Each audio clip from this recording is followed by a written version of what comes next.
Hello mọi người, mình là Nguyệt Mèo EC. Chào mừng mọi người quay trở lại với channel của mình.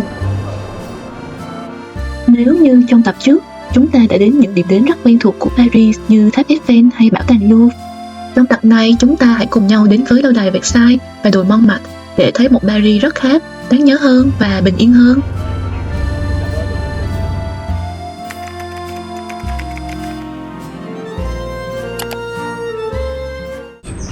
Hi! Good morning everyone! Good morning! Today we will go to Château de Versailles. Yeah! Really excited! We will be princess today. Yeah! Oh, this is Louis XIV and his palace. We will go inside.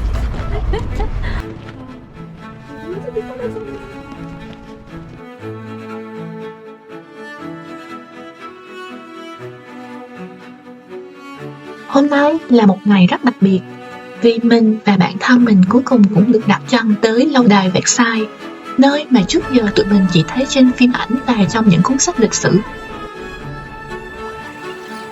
Versailles từng là nơi ở của vua Louis XIV, hay còn được gọi là vua mặt trời. Và đúng là chỉ cần nhìn qua kiến trúc thôi cũng hiểu vì sao nơi này lại trở thành biểu tượng của sự xa hoa.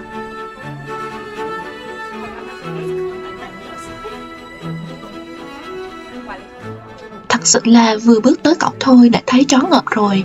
Mọi thứ ở đây đều rất hoành tráng, đẹp và mang một cảm giác rất khác so với những nơi mình từng đi.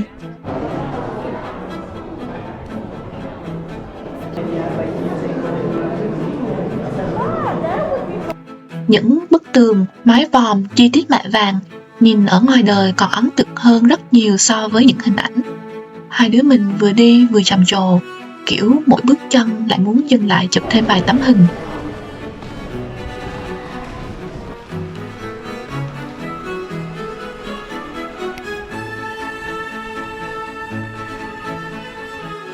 Bên trong lâu đài, không gian mang đậm hơi thở hoàng gia châu Âu. Những căn phòng nối tiếp nhau, trần nhà cao, tranh vẽ và nội thất cực kỳ tinh xảo.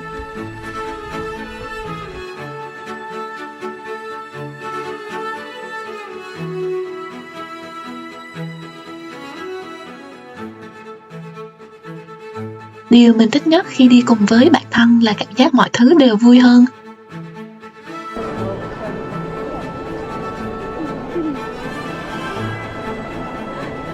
Ấn tượng nhất chắc chắn là phòng gương, nơi mà ánh sáng phản chiếu khắp không gian. Đứng vào là thấy như đang lạc vào một bộ phim cổ điển. Tụi mình vừa ngắm vừa thì thầm với nhau kiểu sao ngày xưa người ta sống sang dữ vậy trời.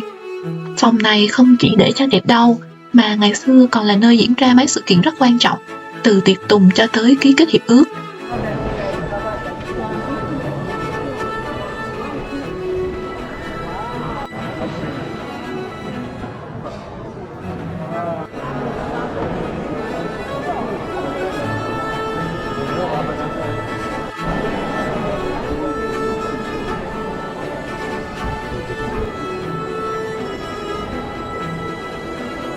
Đây là nhà hát opera hoàng gia của Versailles. Bước vô là thấy không khí trầm hẳn, kiểu rất nghệ. Không gian này được xây để phục vụ opera cho hoàng gia ngày xưa, nên nhìn rất tinh tế và cực kỳ sang.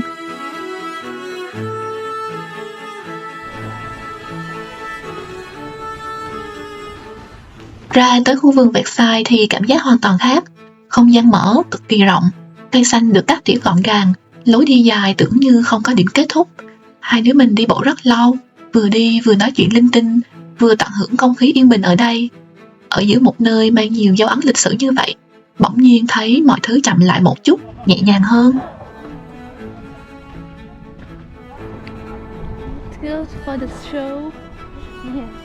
Mọi người có tin về định mệnh không? Chứ mình thì chắc là tin rồi đó. Vì nghĩ lại cái cách mình gặp Sama nó buồn cười lắm. Mình còn nhớ buổi họp đầu tiên mình ngồi cạnh cổ, thấy cổ loay hoay mở chai nước mà không được. Tự nhiên trong đầu bật ra một câu, thôi để mình mở cho. Chỉ vậy thôi, một hành động siêu nhỏ kiểu vô thức luôn. Không hiểu sao sau đó tụi mình được chia chung nhóm. Nhìn lại thì cảm giác giống như vũ trụ đã sắp đặt sẵn, còn tụi mình chỉ việc diễn mà thôi. Hai đứa từ xa lạ, ngôn ngữ khác nhau, văn hóa khác nhau, tôn giáo cũng khác luôn. Vậy mà nói chuyện cái là hợp vai liền. Rồi từ những câu chuyện nhỏ nhỏ, tụi mình thành bạn thân lúc nào không biết. Nhìn mà thấy đúng kiểu vũ trụ đang cố gắng nối hai đường thẳng lại với nhau. 2,000 years later.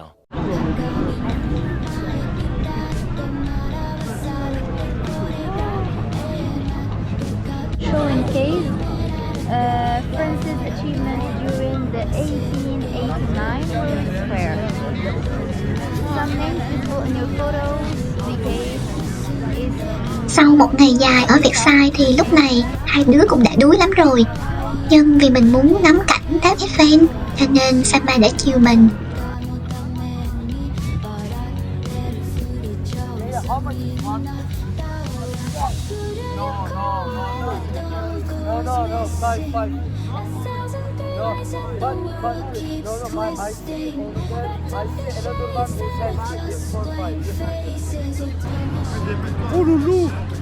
Tuy nhiên khu vực ngay dưới chân tháp Eiffel mình thấy an ninh khá là nguy hiểm, nên mọi người nên đi theo nhóm đông người.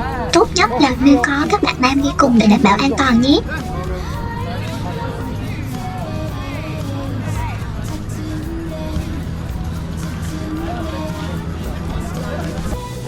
Ngồi dưới chân tháp Eiffel, nhìn trời tối dần, chờ tới lúc tháp bật đèn lên lúc 10 giờ tối.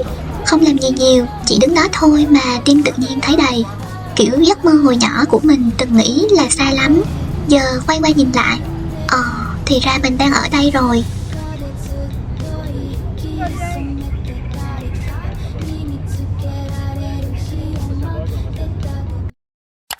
The next day. Hôm nay là ngày cuối cùng mình ở Paris và mình sẽ thực hiện một chuyến solo trip thật sự. Đây là nhà thờ Sacré-Cœur nằm trên đỉnh đồi Montmartre, cũng là điểm cao tự nhiên nhất ở Paris, cao khoảng 130 mét. Thứ làm mình dừng lại lâu nhất chính là bức khảm Chúa Kitô ngay phía trước. Bức khảm này cực kỳ lớn, được ghép từ hàng ngàn mảnh nhỏ và cũng là một trong những bức tranh khảm lớn nhất châu Âu. Chúa Kitô được khắc họa giang tay đứng giữa ánh sáng vàng rực, nhìn từ đâu cũng thấy rất rõ luôn.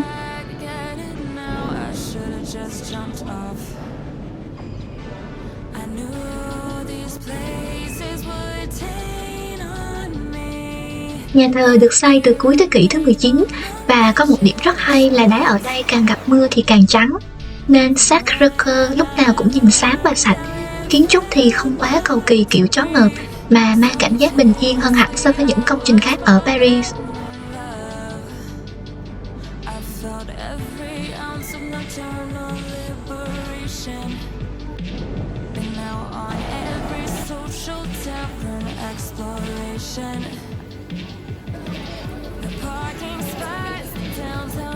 Montmartre là một trong những khu mình thích nhất ở Paris vì đi ở đây là cảm giác khác liền. Đường nhỏ, dốc cao, nhà cửa sát nhau, nhìn đâu cũng thấy vai nghệ sĩ. Ngày xưa, khu này từng là nơi sống và làm việc của rất nhiều họa sĩ nổi tiếng như Picasso hay Van Gogh, nên tới giờ Montmartre vẫn mang một cảm giác rất riêng.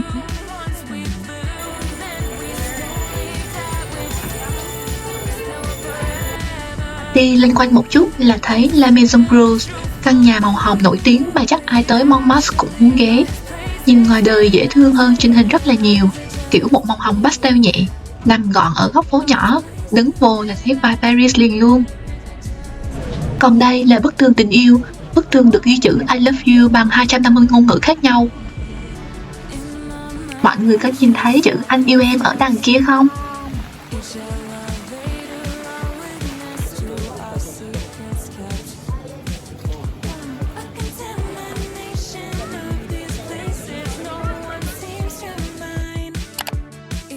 Và đây là Khải Hoàng Môn cao khoảng 50 mét, được Napoleon cho xây để vinh danh các chiến thắng của quân đội Pháp. Đứng gần mình mới thấy nó rất là hùng vĩ.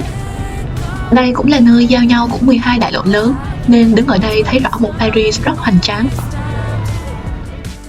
Cảm ơn mọi người đã xem hết vlog của mình. Đừng quên nhấn like, subscribe và bật chuông thông báo để cùng mình khám phá thêm nhiều điểm đến tuyệt vời khác nhé.